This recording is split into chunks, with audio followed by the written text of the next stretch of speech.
ठीक है, तो देखो आप इसमें सबसे पहले चैप्टर का नाम ही है कि आपका केमिकल रिएक्शन एंड इक्वेशन, है ना। तो इसमें सबसे पहले आपको केमिकल रिएक्शन और इक्वेशन की डेफिनेशन पता होनी चाहिए, है ना।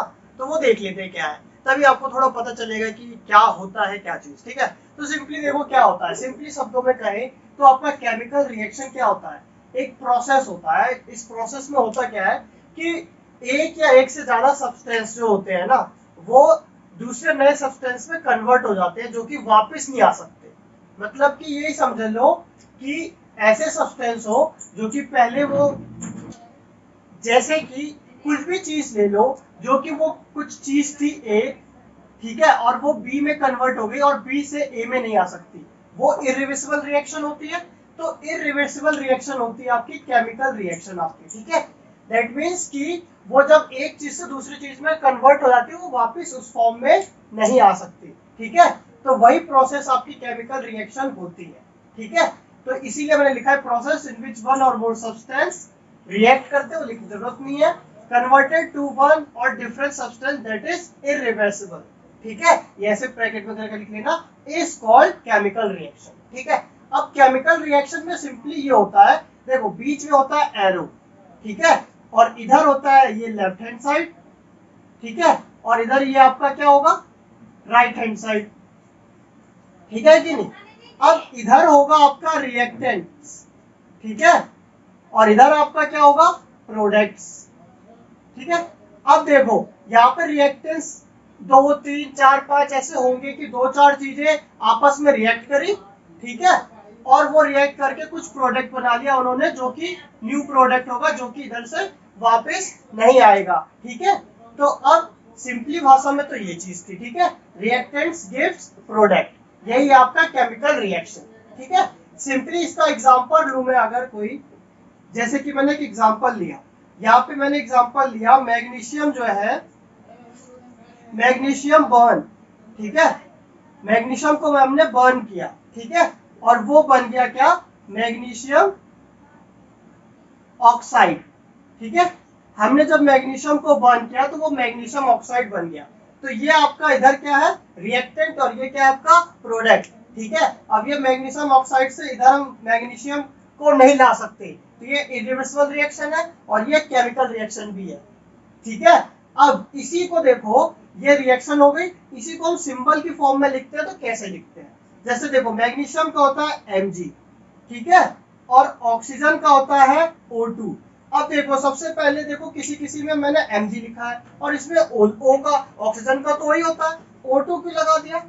एक चीज ध्यान रखना, कभी भी कोई चीज गैस जो होती है ना, गैस वो हमेशा मॉलिक्यूल के फॉर्म में प्रेजेंट रहती है। जैसे देखो Cl भी लोगे तो Cl2 लिखते हो, है ना। फिर उसके बाद और भी कोई गैस लेते हो तो उसको भी, जैसे कि क्लोरीन ले लिया आपने, Cl2 ले लिया, ऑक्सीजन ले लिया, और भी जितनी भी आपकी गैसेस होंगी उसमें मॉलिक्यूल के फॉर्म में लिखते हैं, इसलिए यहाँ O2 लगा देते हैं, ठीक है। ये चीज आप समझ गए होंगे।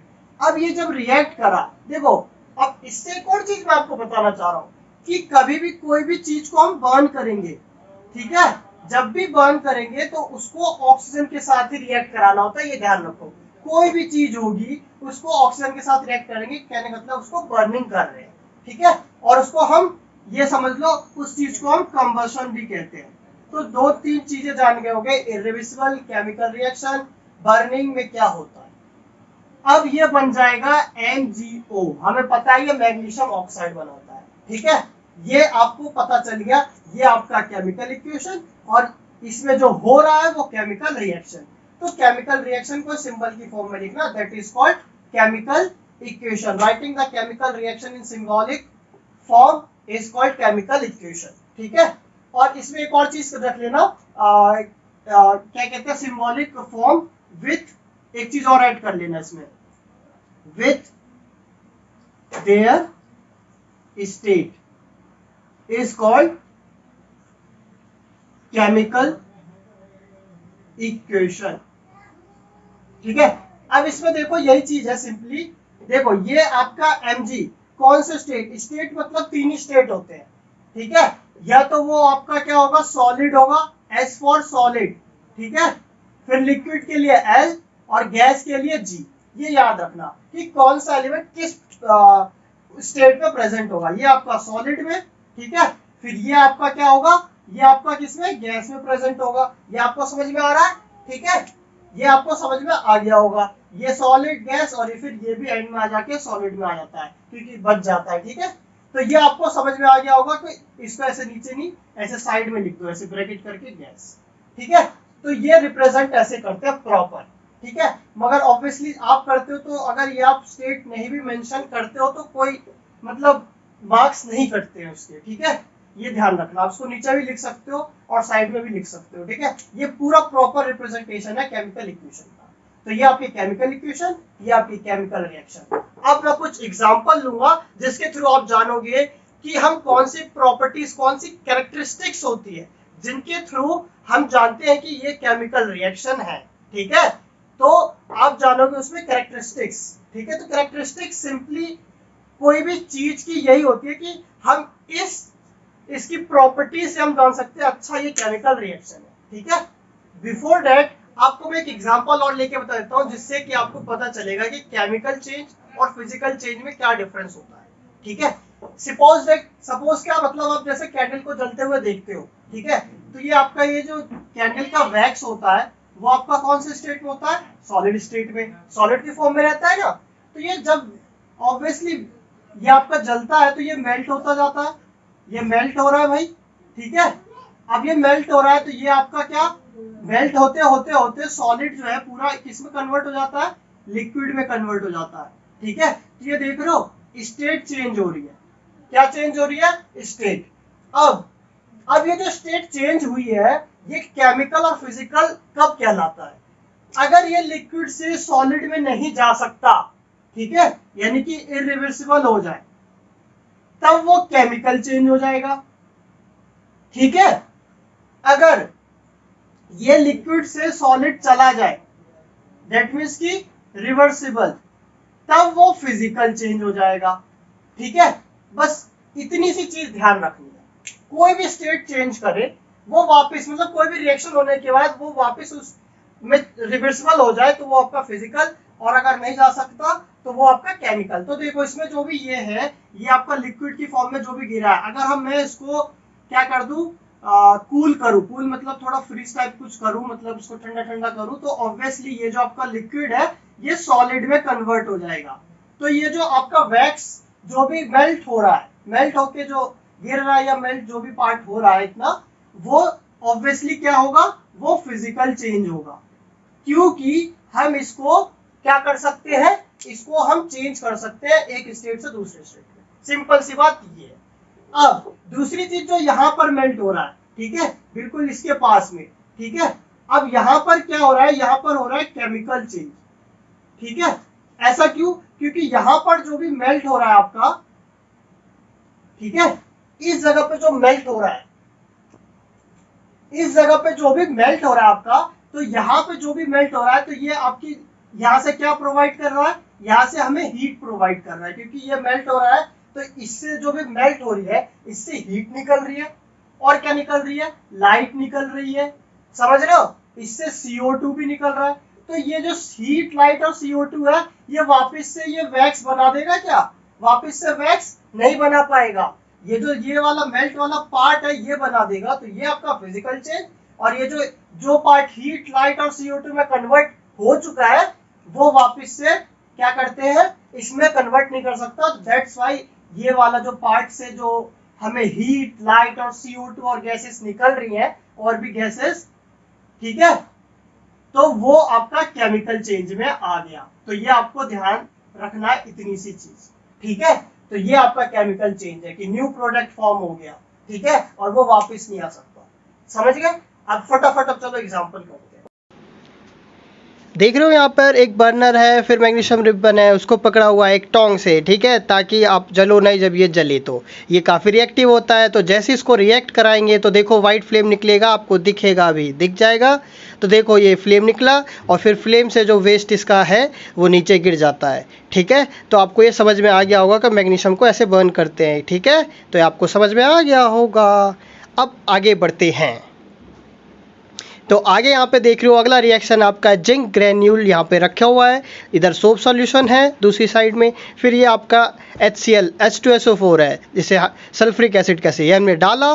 ठीक है, डालते ही देख रहे हो यहाँ पर गैस निकलेगी, गैस निकलते हुए आपको दिख रही होगी। ऊपर से आप में इसमें हीट भी प्रोड्यूस हो रहा है, जो कि आप अगर टेस्ट ट्यूब के पास जाओगे तो आपको हीट मिलेगा, पता चलेगा। अब इसको कॉर्क लगा के ताकि गैस सिर्फ इधर से ही निकल सके, गैस फिर ये सोप सॉल्यूशन में आती है तो आप फूका मारते हो तो बबल निकलती है, तो वैसे ही इसमें भी देखो बबल निकल रही है। अब इस बबल को पता करने के लिए कि ये H2 ही गैस है, तो H2 ही गैस को पता करने के लिए हम एक मैच स्टिक से या फिर कैंडल से कह लो, हम लेके जाते हैं उसके पास। जैसे ही उसके पास लेके जाएंगे तो पॉप साउंड आएगा, जैसे हमने इसको पास ले गए ये फट के पॉप साउंड लाया। अब आ जाओ अगला रिएक्शन, तो इसमें हमारे पास पोटेशियम आयोडाइड सॉल्यूशन पहले से ही दे रखा है, इसमें हम मिलाएंगे लेड नाइट्रेट। ठीक है, तो लेड नाइट्रेट जैसे ही हम इसमें मिलाएंगे तो देखो ये कलर अपना चेंज करेगा, येलो येलो येलो। तो ये आपका सॉल्यूशन है प्रेसिपिटेट रिएक्शन। ठीक है, तो ये आप समझ गए होंगे कि इसमें हो रहा है प्रेसिपिटेट रिएक्शन।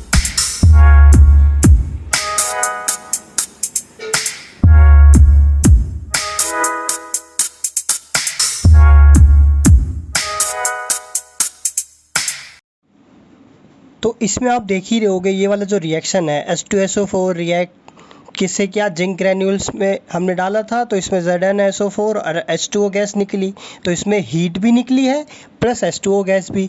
तो इसमें आप क्या देख रहे हो, हीट यानी टेम्परेचर में चेंज आया। ठीक है, तो ये टेम्परेचर में चेंज आना एक ये करेक्टरिस्टिक्स है कि इसकी केमिकल चेंज होने की। ठीक है, अगला रिएक्शन जो आपने देखा जो कि आपका कौन सा है, ये वाला लेड नाइट्रेट वाला, लेड नाइट्रेट और पोटेशियम आयोडाइड। तो इस वाले रिएक्शन में आप क्या देख रहे हो, इस वाले रिएक्शन में देख रहे हो ना, एक तो कलर चेंज हो रहा है और कलर चेंज होने के साथ साथ और आपका क्या, ठीक है, तो इसमें कलर चेंज हो रहा है। ठीक है, और ये रिएक्शन आपकी प्रेसिपिटेट रिएक्शन भी होती है। अब प्रेसिपिटेट रिएक्शन क्या होती है, सिंपली देखो इसमें आप देख रहे होगे एक साइड आपका पोटेशियम आयोडाइड है और एक साइड मतलब रिएक्टेंट में एक और चीज़ क्या है, लेड नाइट्रेट। ये दोनों एक्वस सॉल्यूशन में प्रेजेंट होते हैं, मतलब ये सॉल्युबल है दोनों। ठीक है, मतलब ये घुले हुए हैं। अब इसको जब हम रिएक्ट कराते हैं, इससे जो हमें सॉल्यूशन मिलता है जो कि आपका प्रेसिपिटेट रिएक्शन होता है, वो आपस में घुलते नहीं हैं, जो कि आप देखा ही होगा आपने वीडियो में। तो वो आपकी प्रेसिपिटेट रिएक्शन है। तो सिंपली इसकी डेफिनेशन क्या लिखी हुई है मैंने, when soluble salts react to give insoluble salt, that reaction is called what, precipitation reaction. ठीक है, अब इसी का एग्जाम्पल देखो बहुत सारे हैं। इसी तरीके से आप देख सकते हो क्या, देखा ही होगा कि हम जो है ना सॉल्ट निकालते हैं सी वाटर से, गांधी जी ने किया होगा, आपने हिस्ट्री में चैप्टर पढ़ा होगा सॉल्ट सत्याग्रह, है ना। तो वैसे ही है भाई, सॉल्ट जो है सी वाटर से निकालते हैं एक्सट्रैक्शन करके, इसी प्रिसिपिटेशन जो रिएक्शन है वही होती है वहाँ पर। और मैग्नीशियम को भी हम इसी वे से निकालते हैं। ठीक है, ये सारे सॉल्ट के फॉर्म है। ठीक है, तो ये आपको समझ में आ गया होगा। और तो इसी तरीके से करेक्टरिस्टिक्स में आप जानो, करेक्टरिस्टिक्स क्या क्या है इसकी, या तो चेंज इन स्टेट हो जाए, इस ऐसा स्टेट चेंज कर ले जो कि वापस ना आ जाए, सॉलिड से लिक्विड गए तो लिक्विड से सॉलिड ना आ सके। ठीक है, लिक्विड से गैस जाए तो गैस से वापस लिक्विड में ना आ सके। इसी वे से आप देखोगे अगर कलर की, तो कलर की बात मैं बता चुका हूँ, फिर एवोल्यूशन ऑफ गैस है, फिर या कह लो चेंज इन टेम्परेचर। तो ये सारी चीज़ें करेक्टरिस्टिक्स जिसके थ्रू हम जानते हैं कि केमिकल चेंज हुआ है। ठीक है, एग्जाम्पल मैं आपको बता चुका हूँ पहले ही।